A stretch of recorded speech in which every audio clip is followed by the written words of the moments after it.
plant medicine.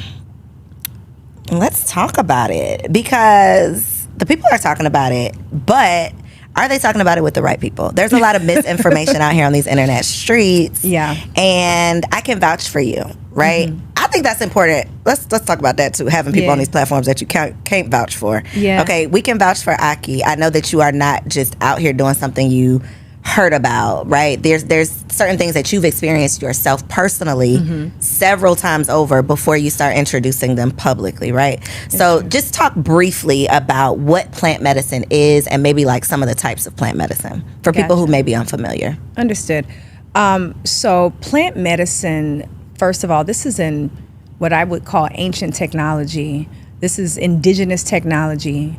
Indigenous people have been so openly and so divinely connected to nature in such a way that they were able to intuit certain plants to bring together that would create what we consider a psychedelic or spiritual experience.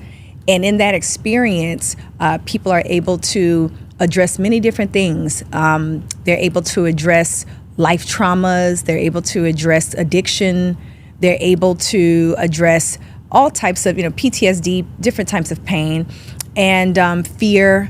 And this is something that has been very hidden for a long time, but it's certainly become popular, I would say, just in the last decade or so, more than ever. But these medicines, for me, what's so important is that not only are they sacred, but they can be very helpful as a healthy or natural replacement for some of the very harmful drugs that we are being told is going to help us to get over some of these things, but they're not addressing the root causes. It's pacifying the problem. Very much pacifying the issue, right? So that to me was my interest. That's how I got involved with it, because I really wanted to understand not only how to address any residual hurt or pain that I may be carrying in this life or from the last life, but also I wanted to understand how I could help clients and help loved ones to start to heal themselves, because I worked with people that no matter what I taught them about, exercise, diet, they were not able to truly heal themselves. I don't care. I've worked with cancer patients. I've worked with people with sickle cell. I've had so many people that they had emotional trauma that they were holding on to. So I figured maybe through plant medicine, I could help them to overcome some of the mental, spiritual issues so we could help the body to heal. And I think that's the importance of even talking about these resources, I guess, these non-traditional or things that us culturally, because truly we are the originators of a lot of these things, but Absolutely. It's gotten lost over the years and Very through much. the generations, to the point where now so many people are like, this is witchcraft. This is, all of these negative connotations, when this was the original. Like, I know you didn't think that these pharmaceutical companies have been around for that long, right? So what do you think the medicine lady was doing? Absolutely. Like, what do you think people were doing before westernized whatever came along? Specifically for mental health. Because how much trauma have we all seen? I'll speak specifically. My grandmother, for example, my grandmother was a nurse and a mother of 5. One of her children was special needs, and one of her children, her only son, was burned in a house fire, 85% of his body. Now, I'm a mother of a boy, you're a boy mom. We know when our child don't breathe right, the way that feels. It's traumatic. You feel like you're oh my God. And so when I think about what that would do to a woman's pain body, who still has to show up for all 4 of her children and a special needs one, I think about her having to show up at work and smile, her having to show up with her husband and her church family, etc. What that took from her in strength.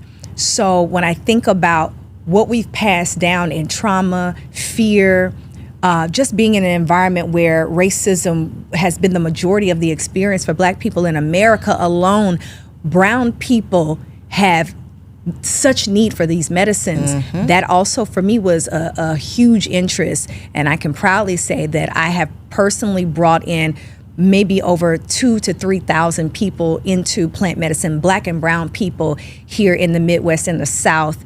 I'm one of the first Black women, to bring plant medicine to the Black community. And it's such important, such necessary work that you're doing, and then having the conversation to educate people about it, because otherwise, that little thing will pop up on Instagram, the fact checkers. That's what I feel like our lives have been full of, like those fact checkers that are trying to tell you something that they don't even know.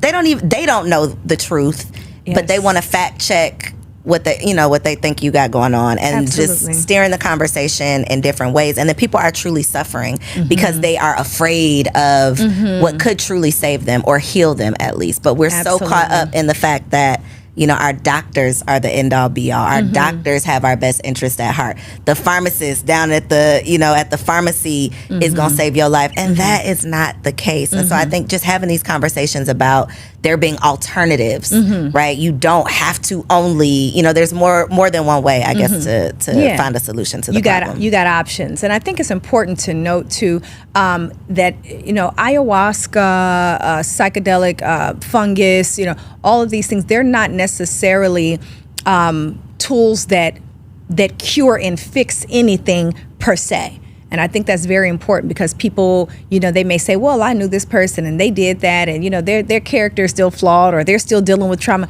and I think that's important. I want to state that these things open the door for more possibilities of healing, maybe deeper possibilities of healing. But at the end of the day, the human will is still in effect, and divine will is still in effect, and you still have to choose your healing at the end of the day.